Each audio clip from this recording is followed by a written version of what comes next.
যে সরকারকে এতদিন কোনো কিছুতেই কিছু করা যাচ্ছিল না, সেই সরকার আজকে পদত্যাগ করেছে। নির্বাচন হলেও ভোট দিতে না পেরে বা নির্বাচনকালীন সময়ে যে দুর্নীতি, সেই দুর্নীতি নিয়েও গণমাধ্যমগুলো একটা সময় সংবাদ প্রকাশ করতে পারত না, সংবাদ প্রকাশ করতো না। এবং পদত্যাগ করার আগ মুহূর্ত পর্যন্ত সরকারের যে দম্ভ ছিল, ইগো ছিল, সেটি ধূলিসাৎ হয়ে গেছে। কোনো কিছুতেই কোনো কিছু না মনে করা, গ্রাহ্য না করা সরকার ছাত্র জনতার সংগ্রামের মুখে পদত্যাগ করেছেন। এবং পদত্যাগ করার পর সরকার কীরকম হবে, নির্বাচন কিভাবে হবে, সেই বিষয়টি সামনে এসেছে। মূলত সেনাবাহিনীর বক্তব্যের পর অন্তর্বর্তীকালীন সরকার নিয়ে জনগণের মনে একটি আগ্রহ তৈরি হয়েছে। নির্বাচন বা অন্তর্বর্তীকালীন সরকার যাই হোক না কেন, সেটি সংবিধান অনুসরণ করেই করা হবে। এবং এই ক্ষেত্রে বিগত সরকার এমনভাবে সংবিধান সংশোধন করে গিয়েছেন সেখানে অন্তর্বর্তীকালীন সরকার কিংবা অন্যান্য বিকল্প ব্যবস্থা নিয়ে বিকল্প কোনো ব্যবস্থা গ্রহণের সুযোগ খুবই কম রাখা হয়েছে। এবং আজকে আমরা এজন্য সংবিধানের বিভিন্ন বিধানের আলোকে দেখব এই সংবিধান, নির্বাচন, অন্তর্বর্তীকালীন সরকার এবং অন্যান্য বিষয় নিয়ে। সংবিধানের ৭ ক নং অনুচ্ছেদে সংবিধান বাতিল, স্থগিতকরণ অপরাধ করা হয়েছে। সংবিধানের কোনো একটি শব্দও যদি পরিবর্তন করা হয়, রদ করা হয়, রহিত করা হয়, সেটিও অপরাধের পর্যায়ে পড়তে পারে এই অনুচ্ছেদ অনুসারে। এবং এই অপরাধটি হয় দেশদ্রোহিতার অপরাধ, যার শাস্তি সর্বোচ্চ এবং সেটি মৃত্যুদণ্ড। এবং এই ক্ষেত্রে অন্তর্বর্তীকালীন সরকার গঠনে কিংবা সংবিধানের বিভিন্ন বিধানের ক্ষেত্রে অবশ্যই সতর্কতা অবলম্বন করতে, এবং এই সতর্কতা অবলম্বন করার জন্যই মূলত অন্তর্বর্তীকালীন সরকারের আলোচনা এখন জোরে সোরে হচ্ছে। কেননা খুব দ্রুত গতিতে যদি অন্তর্বর্তীকালীন সরকার গঠন না করা হয়, তাহলে দেশের ভিতর আরও অরাজকতা তৈরি হতে পারে। আমরা যদি বাংলাদেশ সংবিধানের ১২৩ অনুচ্ছেদের ৩ খ উপ অনুচ্ছেদ দেখি, তাহলে দেখব সেখানে মেয়াদ অবসান ব্যতীত যদি কোনো সংসদ ভেঙে যায়, তাহলে পরবর্তী ৯০ দিনের মধ্যে নির্বাচন দিতে হয়। এই অনুচ্ছেদে আরও একটি কথা বলা হয়েছে, এই ৯০ দিনের মধ্যে যদি নির্বাচন অনুষ্ঠান করা সম্ভব না হয় কোনো দৈব দুর্বিপাকের কারণে, সেক্ষেত্রে আরও ৯০ দিন বাড়ানো যায়।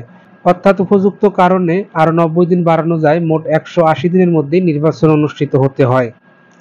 কিন্তু এই ক্ষেত্রে সংসদ ভেঙে গিয়ে নির্বাচনের ক্ষেত্রে কি পদ্ধতি হবে, কারা দায়িত্ব গ্রহণ করবে, সেই বিষয়টি স্পষ্ট করে বলা নেই।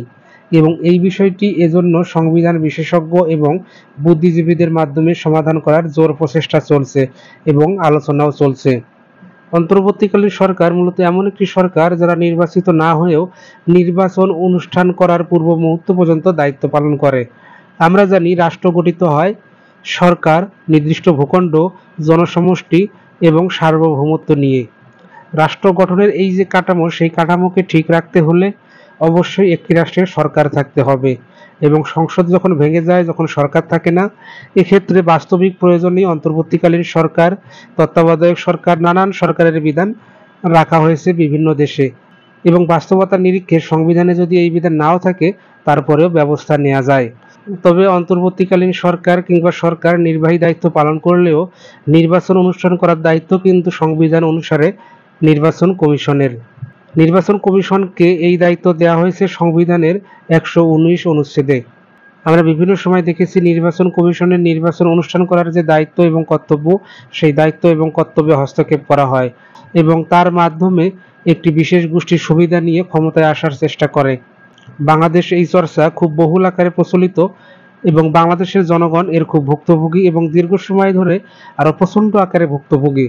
এজন্য নির্বাচন কমিশনের নির্বাচন অনুষ্ঠানের যে দায়িত্ব, যে কর্তব্য, সেটিও যেন কোনোভাবে প্রভাবিত না হয় এবং বিশেষ গোষ্ঠীর হয়ে নির্বাচন কমিশন যেন আর কাজ করার সুযোগ না পায়, সেই বিষয়টিও মাথায় রাখতে হবে।